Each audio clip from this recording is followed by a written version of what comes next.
Hello, welcome back to Sushi Live Learning. In this episode, I'll be sharing with you an update to this animation nodes setup that you can do on your computer using Blender.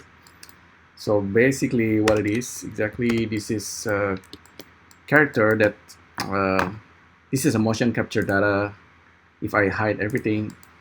So this is an armature that's animating. It's something that I captured the other day. It's a live dancing performance. It's captured using the iPhone using an app. The app that I was using was a mobile cap app. And so if you capture like a motion capture data, it's something that you can record it and you can share with your friends, but it's usually only come as an armature. And I'm sharing the character data mocap on Sketchfab, something you can download and then you can apply to your own character or avatar.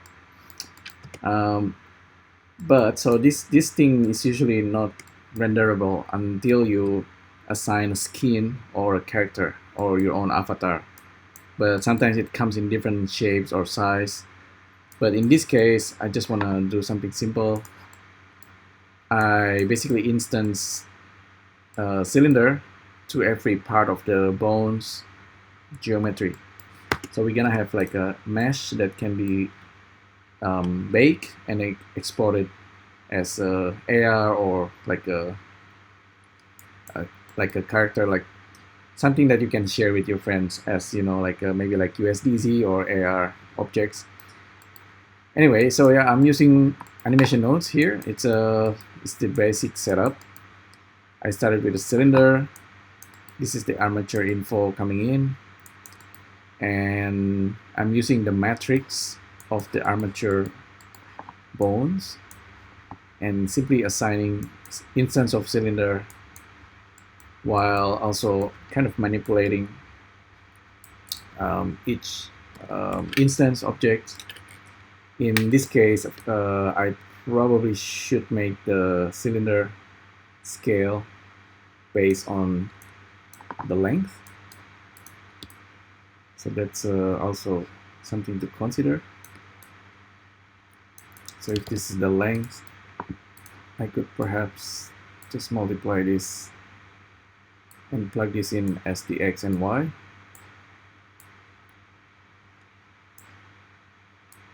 Yeah, this is also possible. So we have a character. So that's basically the whole idea. Maybe it would be better if I have like a cylinder, like a sphere for each joint. But we have this character that can be baked if you want.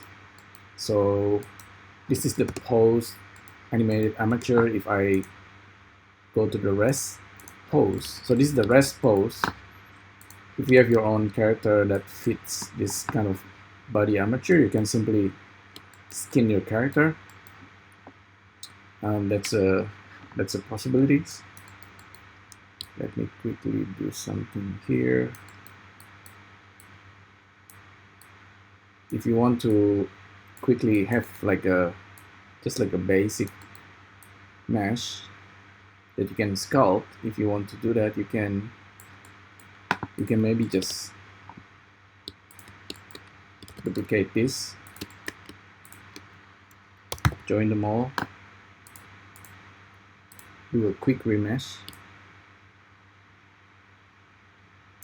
and then do a little bit of sculpting.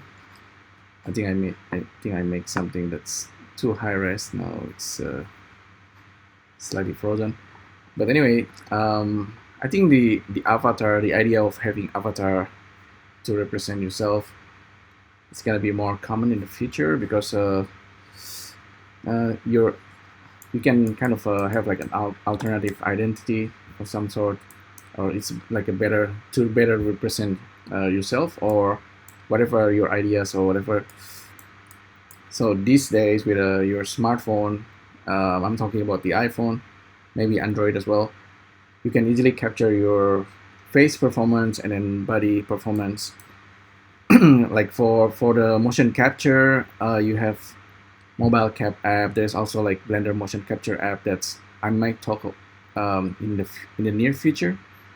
So it's all kind of apps that's allowing you to quickly capture your full body performance, not including fingers yet or hands, but just full body. You can do like dancing, but having like a talking head or like a full body, it's really quite something. And being able to quickly record it and then share it with your friends in the near future. I mean, even like today, if you have like you can do like a real-time performance. I think this one is frozen. Oh well, maybe I should just cancel, terminate that. Should restart Blender. But anyway, my idea is really capture the performance first and keep the data, and then remix the data in the future, because you can apply this kind of data into any kind of character. I haven't talked about how if you have like a different character, different size, how you can transfer it. There is a couple of add-on, also the one from Rococo for Blender, where you can, so this character is like this, like a generic size human. Maybe you want to have like a shorter character or bigger, taller, longer arm, etc. You can easily transfer that kind of performance. Facial animation also already possible, and then I use Sketchfab a lot to store the data. So capturing performance is becoming easy, and then even if you go like to Snapchat today, you can actually have like an augmented character, or even using lens like a IG or IG lens or TikTok, you can have like an augmented characters to represent yourself. Let me quickly show you.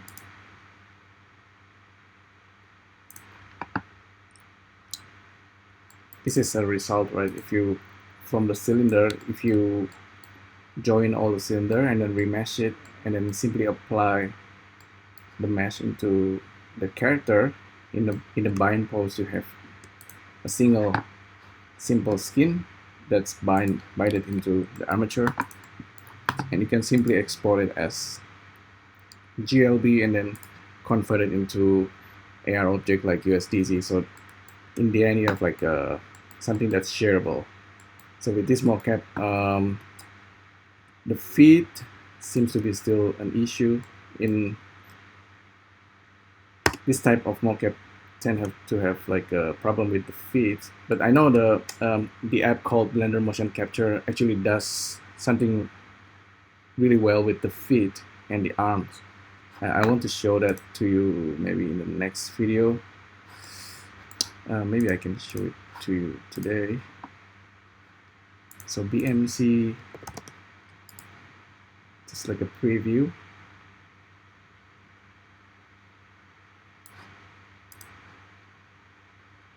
BMC test, okay. This one is using another app called Blender Motion Capture. The app is it's not very polished. However, you can see the feed here.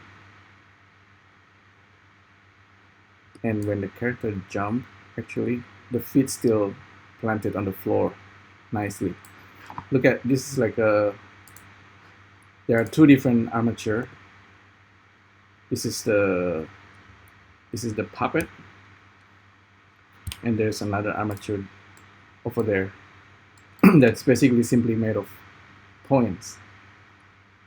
So this is me dancing, testing out the app, and you can see the feed is better planted than the other one, although it's there's like a pop every now and then.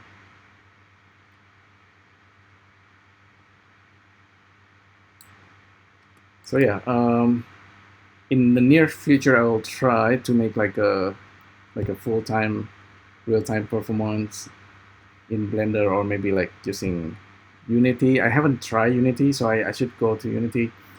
But ideally, you just have the full mocap app on your smartphone, and then you do your performance, and then it's going to be real time and streaming into YouTube, for example, or other like Instagram stories or maybe Twitter, for like to have like an alternative identity, like virtual characters.